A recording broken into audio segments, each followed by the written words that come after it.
Everybody's feeling good today? Good. Yeah, full energy, ready for a good lesson? Okay, so today we're gonna start on some vocabulary based on the emotional intelligence reading. Okay, and then we're gonna listen to the emotional intelligence reading on the compact disc. And the key word there is listen. I want you guys to listen so you can hear how the words are pronounced. Okay, and then after that, we're gonna read the same reading.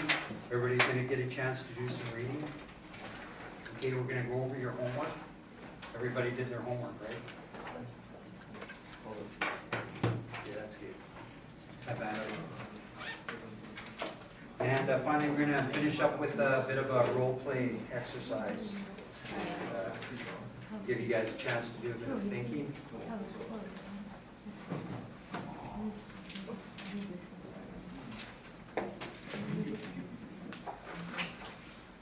So we're going to start on some vocabulary. And to give everybody a chance to do some reading, the way we're going to do it, I think, is I'll get one of you to state the word and the definition. So, if I asked John, he'd say stability, and the definition is a state of very little change or upset.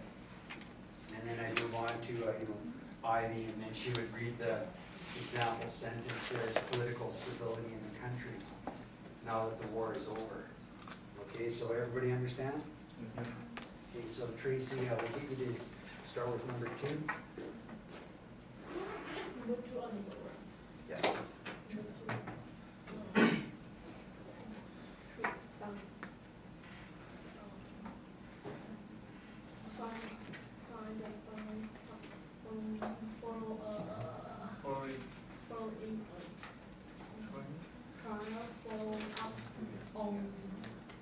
Good. Okay, thanks. Now, it is Mio. Can you read the sentence?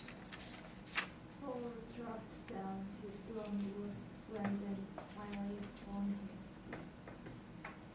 Good. Okay, so Chizato. Number 3. Number 3. He is he goes to 3. Read the word and then the definition. So the word. Frosted. I can see the Oh, screen. you can't see it. Okay. So could you more bigger? You could just use the dial there. Like,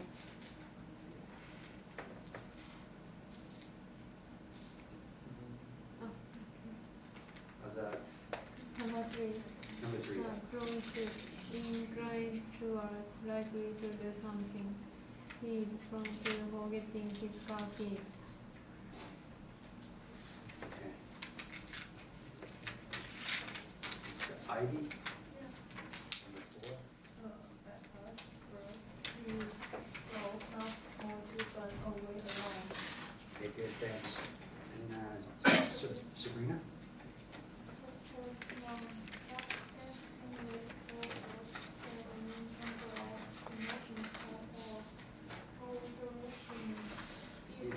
Yeah, that's good, except we need the sentence for number 4. The problem. It is so difficult that we must find a way to the passage. Good. Okay, thanks. And number 5, Bandor. Number 5, strength.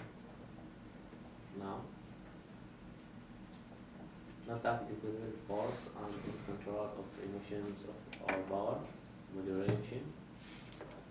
Stephen thought the mother was very angry. She acted with strength and didn't all at her child. Yell. Number 6, Nebula. Empathy, now the ability to shine or understand another person's feeling, attitudes, reasons. I have empath for you in your fear of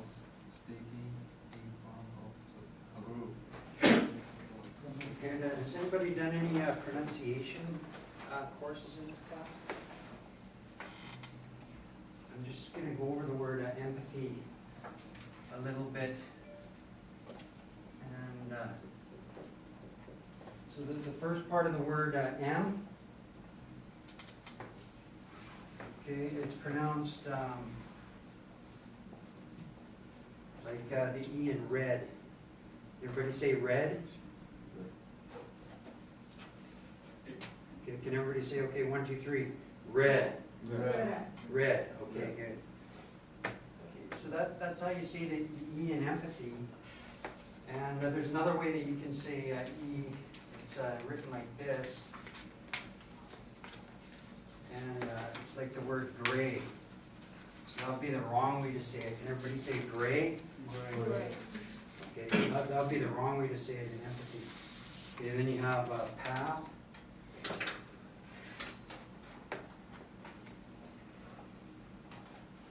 Path is written like this, and it's pronounced like the word black. Okay, in empathy. So can everybody say black? Okay, and there's another way you can say that as well. You can say awe, like in the word ball. Okay, so 1, 2, 3, ball.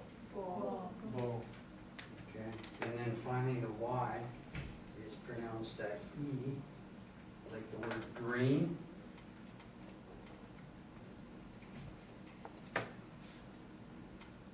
Okay, so can everybody say green?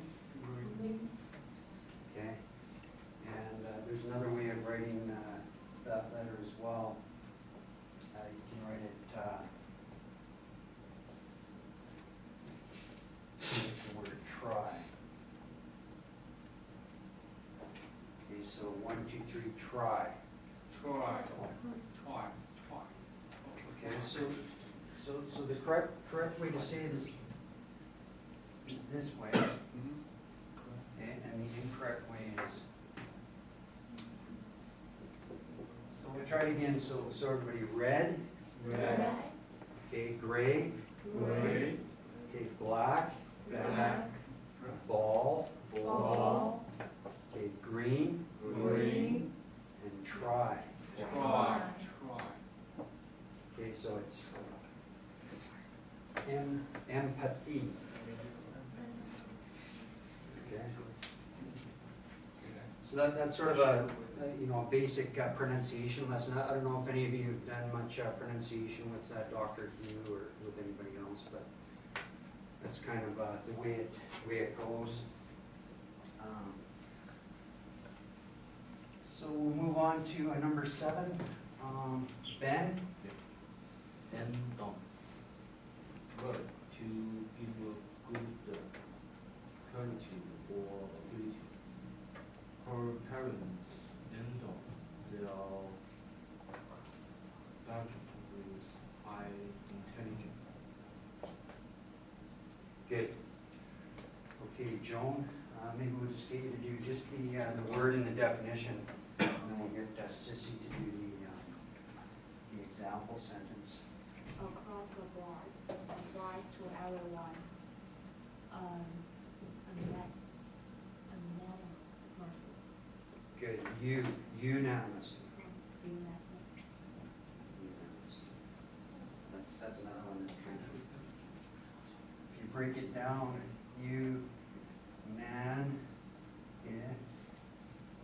must-ly. So there's, can somebody tell me how many syllables? 5, exactly. And where would the stress be? If you're just saying it naturally, unanimously, which syllable do you think the stress is on? Second one. Exactly, unanimously. So unanimously. Yeah, good, okay. So, okay, and number, Sissy, you're gonna read the example. Yeah. The feelings of loss were felt across the board.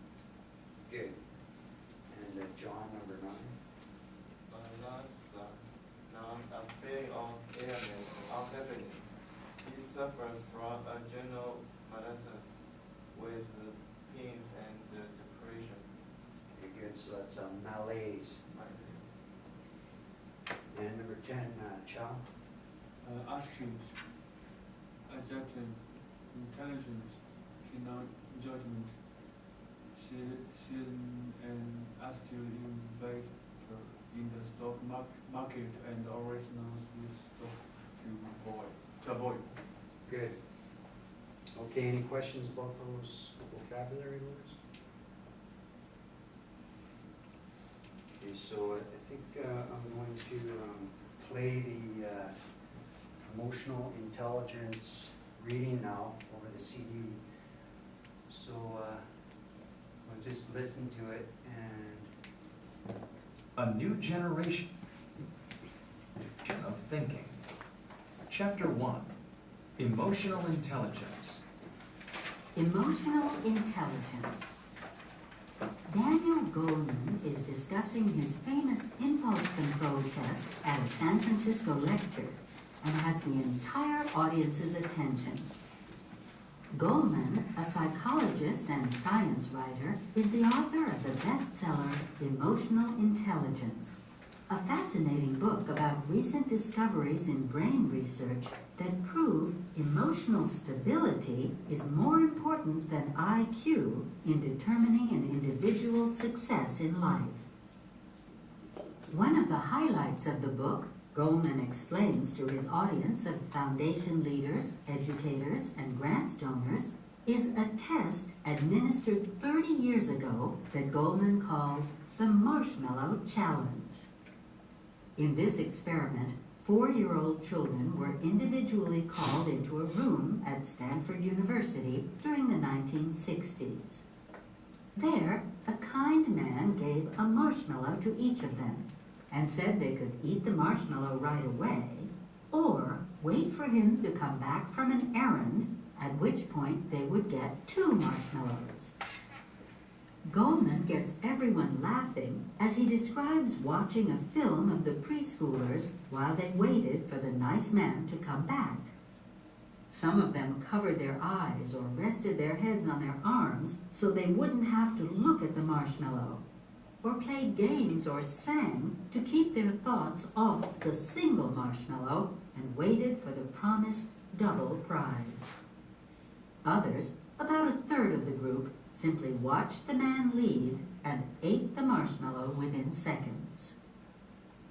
What is surprising about this test, claims Goleman, is its diagnostic power. A dozen years later, the same children were tracked down as adolescents and tested again. The emotional and social difference between the grab-the-marshmallow preschoolers and their gratification-delaying peers was dramatic, Goleman says. The ones who had resisted eating the marshmallow were clearly more socially competent than the others. They were less likely to go to pieces, freeze or regress under stress, or become rattled and disorganized when pressured. They embraced challenges and pursued them instead of giving up, even in the face of difficulties. They were self-reliant and confident, trustworthy and dependable. The third or so who grabbed the marshmallow were more likely to be seen as shying away from social contacts, to be stubborn and indecisive, to be easily upset by frustrations, to think of themselves as unworthy, to become immobilized by stress, to be mistrustful or prone to jealousy, or to overreact to certain situations with a sharp temper. And all because of a single marshmallow? In fact, Goleman explains, it's all because of a lone neuron in the brain, only recently discovered, that bypasses the neocortex, the area of the brain where rational decisions are made, and goes straight to the amygdala, or emotional center of the brain. It is here that quicker, more primitive fight or flight responses occur and are stored for future use.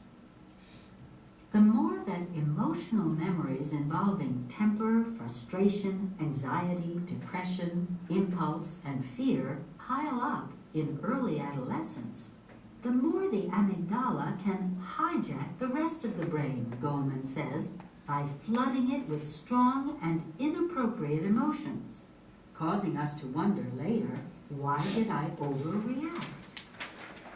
But if the emotions stored in the brain are those of restraint, self-awareness, self-regulation, self-motivation, empathy, hope, and optimism, then we become endowed with an emotional intelligence that serves rather than enslaves us for the rest of our lives.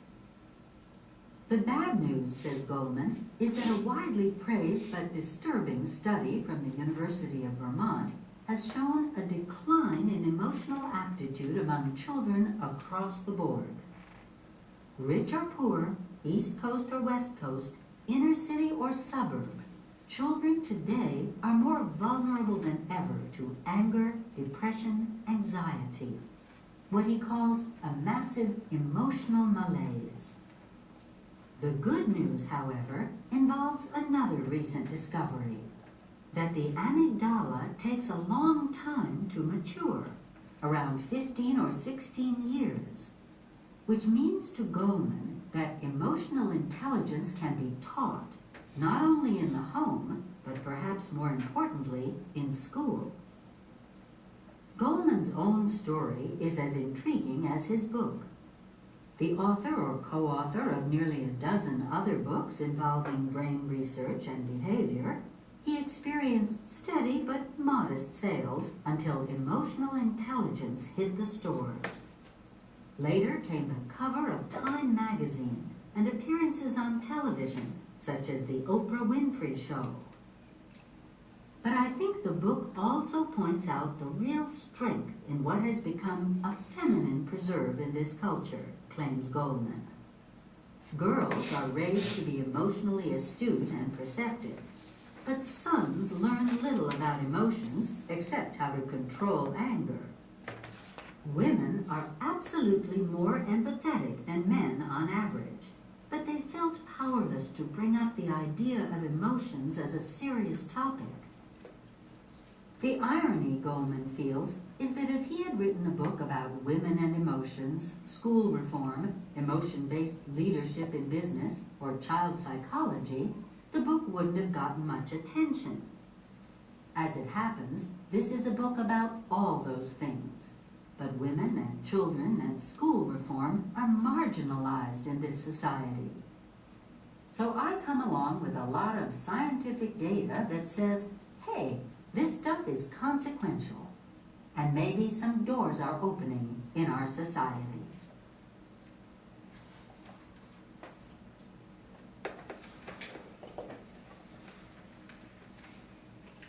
Everybody was able to hear that?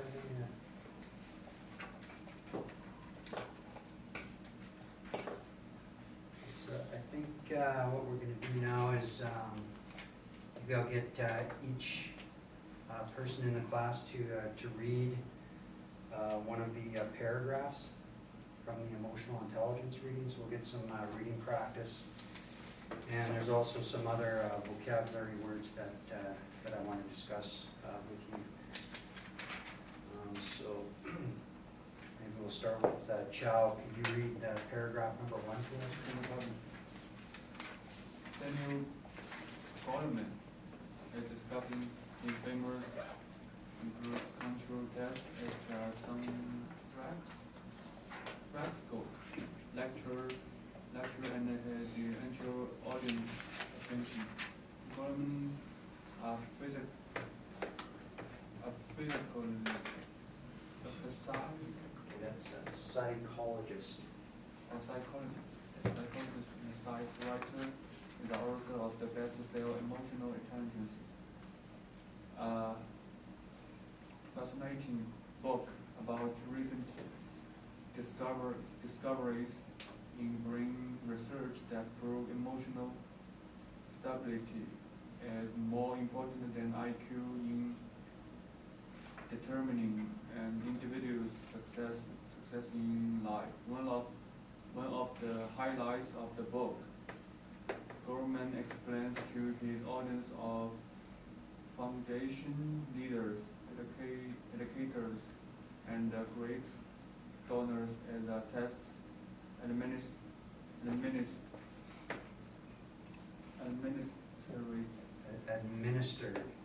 administrate 30 years old that following course the marshmallow challenge. Good. Okay, and there's a word in there I'd like to draw your attention to. It's number 11. Maybe Tracy, could you read number 11 in the sentence, please? Yeah. Number 11, yeah. Impulse. He had a sector impulse to fly to live Las Vegas. Las Vegas, good. Okay, and the definition, Ivy?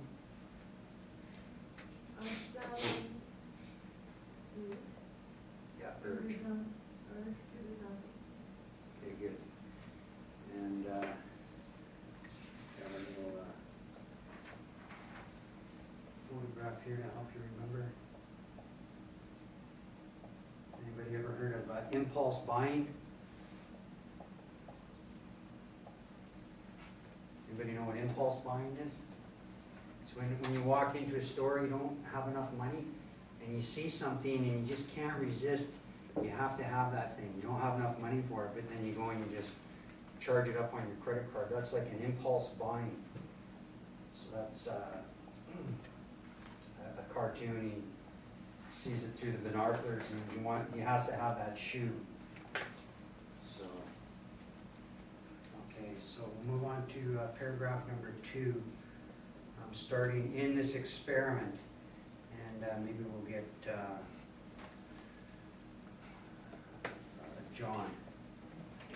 In this experiment, 4-year-old children were individually called into a room at Stanford University during the 1960s.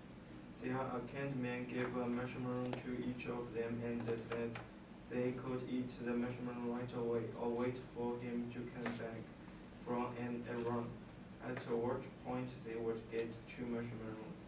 Good, thanks, John.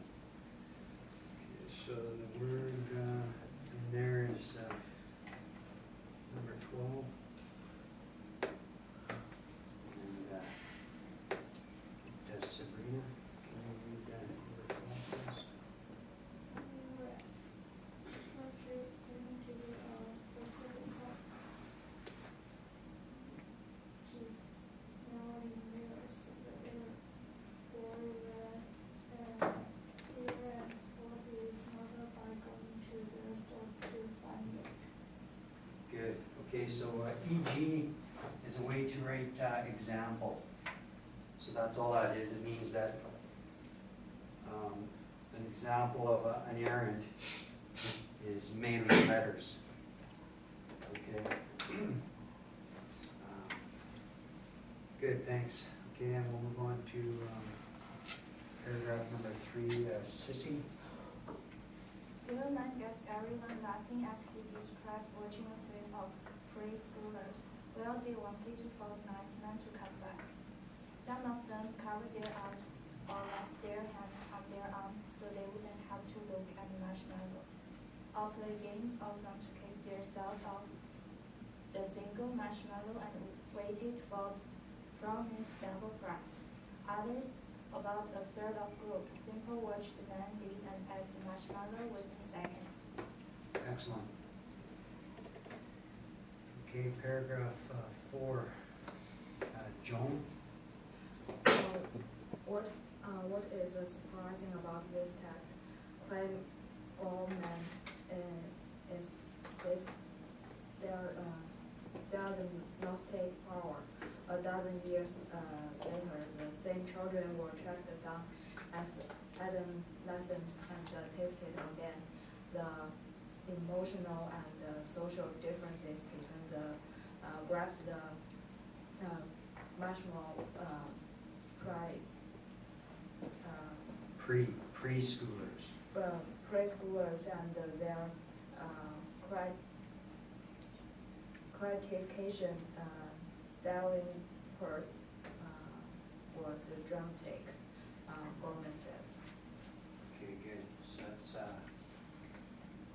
application delaying. That's how you pronounce that word.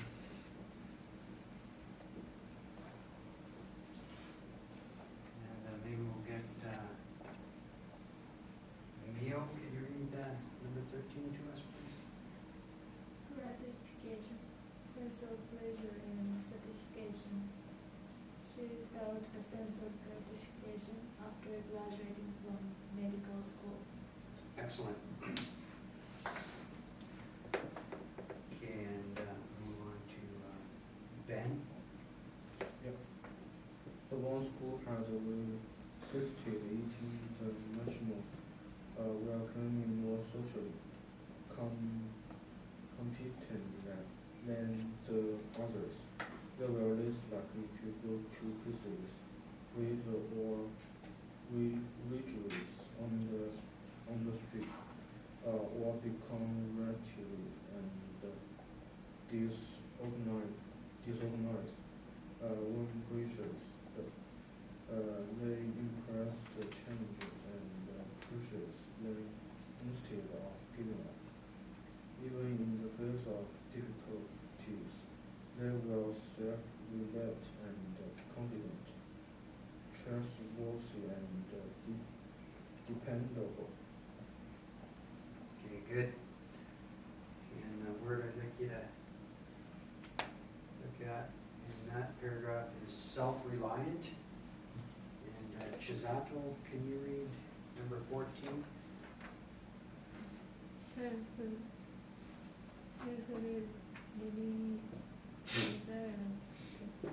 Able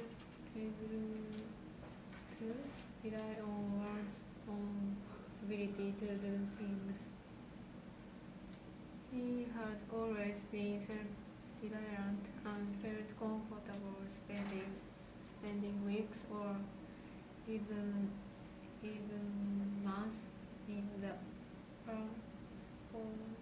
forest alone.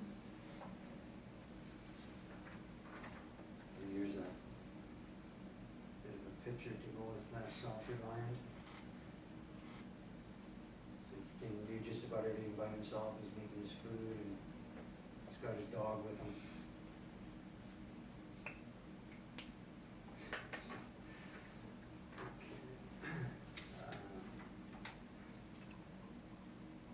And we'll move on to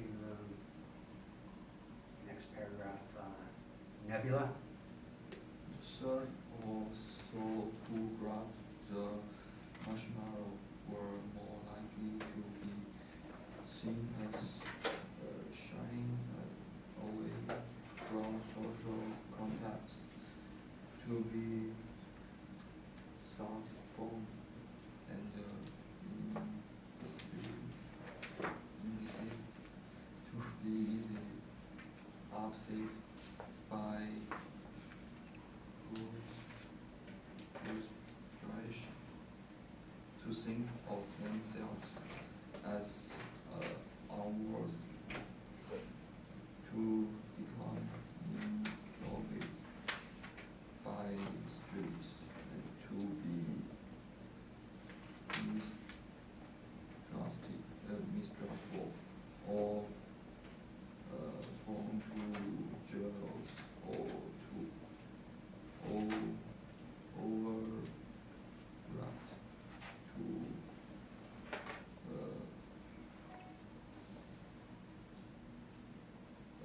Certain. certain situation with a sharp temper. Good. Okay, and there's number 15. The word is immobilized. Bandar, would you like to read that for us? Unable to progress, busy. Dr. Ferdinand immobilized her arm with a cast. Good. Okay, and got another picture. Can anybody tell me why this picture here represents the word immobilized?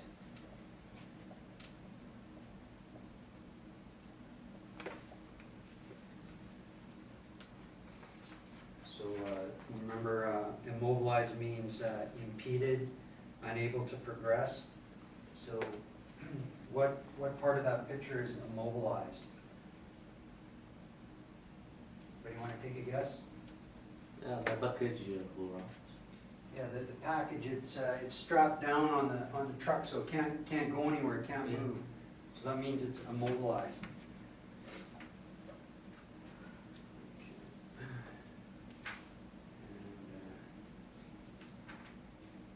Vanguard. Okay. Next paragraph. Last one.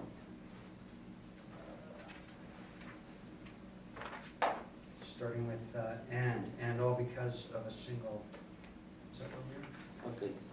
And all because of a single marshmallow. In fact, Gulliman explains it's all because of a lone neuron in the brain. Only recently discovered it that bypasses the neocortex, the area of the brain where rational decisions are made, and goes straight to the amygdala or emotional center of the brain. It is here that the quicker, more primitive fight or flight responses occur and are stored for future use. The more that emotional memorize involving timber, frustration, anxiety, depression, impulse, and fear pile up in early adolescence. The more the amygdala can hijack the rest of the brain, Gulliman says, by flooding it with strong and inappropriate emotion, causing us to wonder later, why did I overact? Good. Okay, so there's 3 words in that paragraph. It's a neuron, fight or flight, and hijack. So Nebula, can we get you to read number 16, neuron?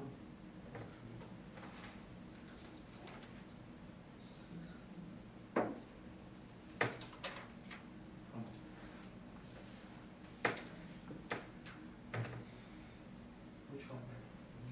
Number 16, neuron. So I want you to read the definition and the example sentence. So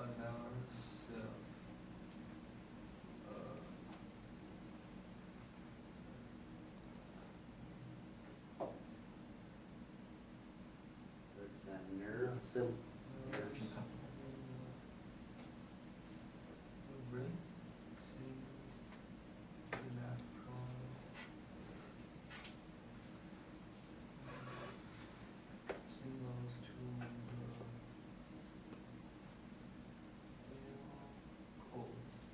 Spinal cord, good.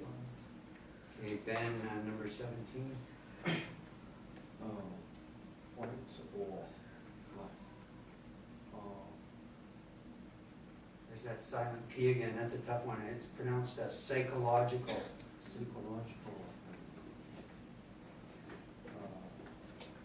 Easy.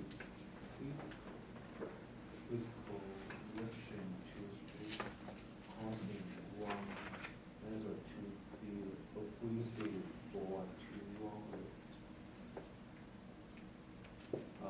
When confronted by a grizzly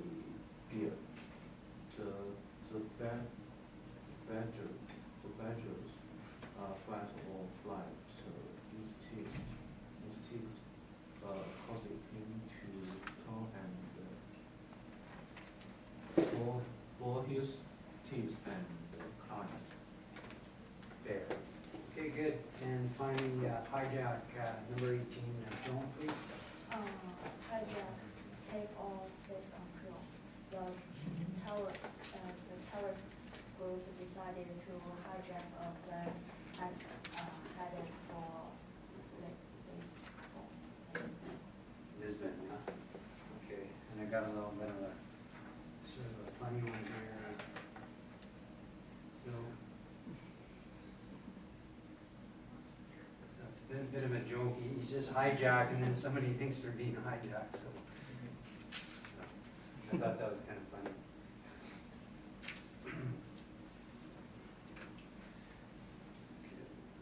So, let's see who's next, Joan? Or, can you read the next paragraph?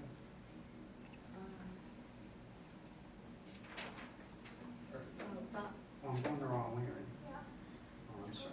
Chisato is next.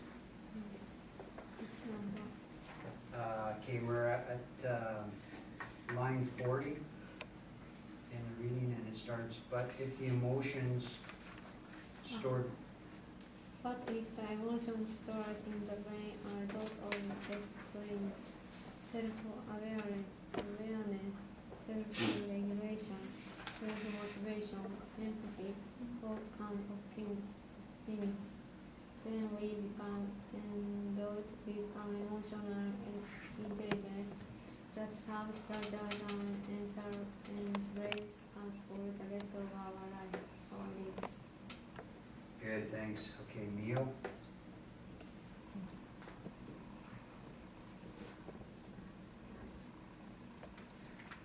We're starting on line 44. The bad news, says Coleman, is that a graduate raised by disturbing study from the University of Vermont has shown a decline in emotional attitude among children across the board, rich or poor, East Coast or West Coast, inner city or suburb. Children today are more vulnerable than ever to anger, depression, anxiety. What he calls a massive emotional malaise. The good news, however, involves another recent discovery, but the amygdala takes a long time to mature, around 15 or 16 years, which means development that emotional intelligence can be taught not only in the home but perhaps more importantly in school. Excellent. Sabrina? Romance story is as intriguing as this book. The author or co-author of nearly a thousand articles involving brain research and relationship. He experienced steady but modest sales until emotional intelligence hit the stores. Later came the cover of Time magazine and appearance on television such as the Oprah Winfrey Show. Excellent. Okay, next is Ivy. But I think the book also points out the real stress in which has become a community preserve in this culture, and women, girls are less to emotionally adjust and assertive, but some little about emotions express how to control anger. Women are absolutely more intensity than men on average, but they get powerless to bring up the idea of emotion as a serious topic. Excellent. Okay, this word here is pronounced astute. Okay, means you're quite smart. You're well versed in a subject. Okay, and finally Tracy. The idea of romantic is that if he had written a book about women and their emotion, school reform, removing physics, leadership in business of children. The fiscal launch. The book was gotten much attention as it happened. This is a book about the counseling the woman under the child children and the school reform of mechanism in his society. So I came along with a lot of specific teacher that that studies the competition tip, and maybe some doors are opening in our society. Very good. Okay, and there's one word, it's the last word on my list here. Maybe Chow, could you read that to us? It's the word is pronounced marginalized. Number 21. Okay.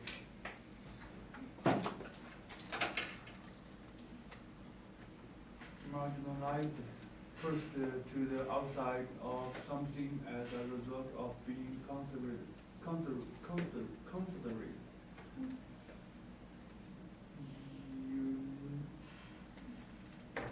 or unimportant, removed from power and economic centers.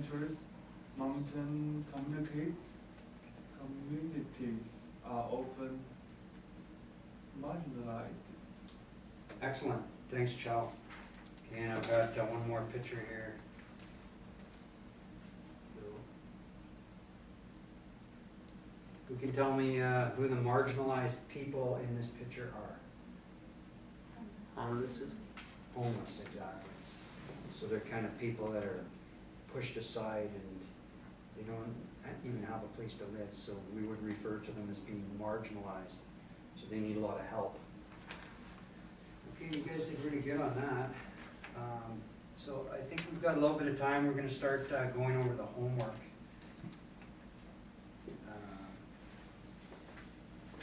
So I'll ask you to turn to page 97 in your books.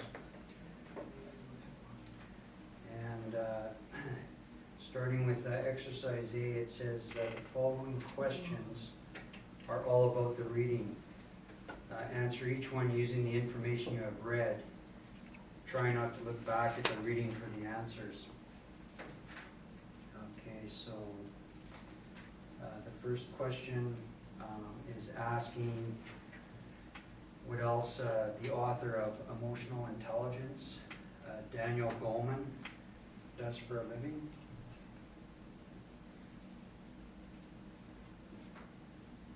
Anybody like to try to answer that question?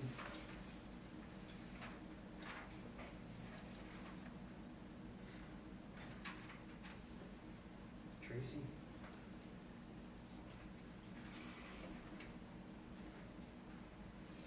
It tells us in the first paragraph. Yeah, so line 3, it tells us what else Daniel Goleman does for a living. Bandar, you know what the answer is?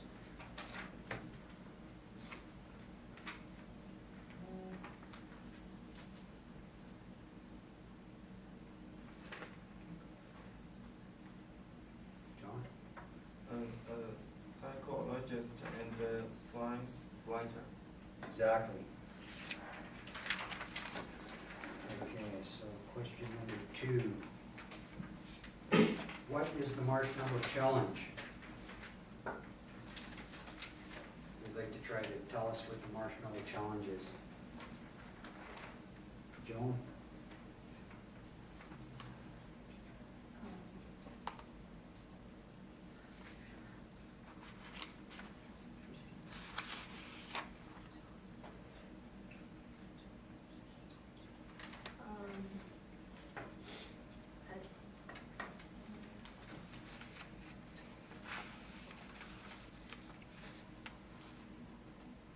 It's a test administered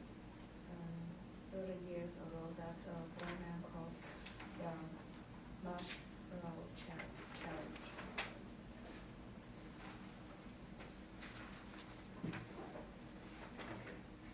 That's good, okay, but they asked you not to look back at your reading. So did Dr. Hugh assign these for homework? I'm pretty sure he did. 'Cause I was sitting in your class on Monday afternoon, so. Okay, that's correct. So it's a test of which children will delay eating a marshmallow in order to get another one. So that's the marshmallow challenge. Okay, number 3. List 2 differences that Goldman found between the children who ate the marshmallow and those who resisted it.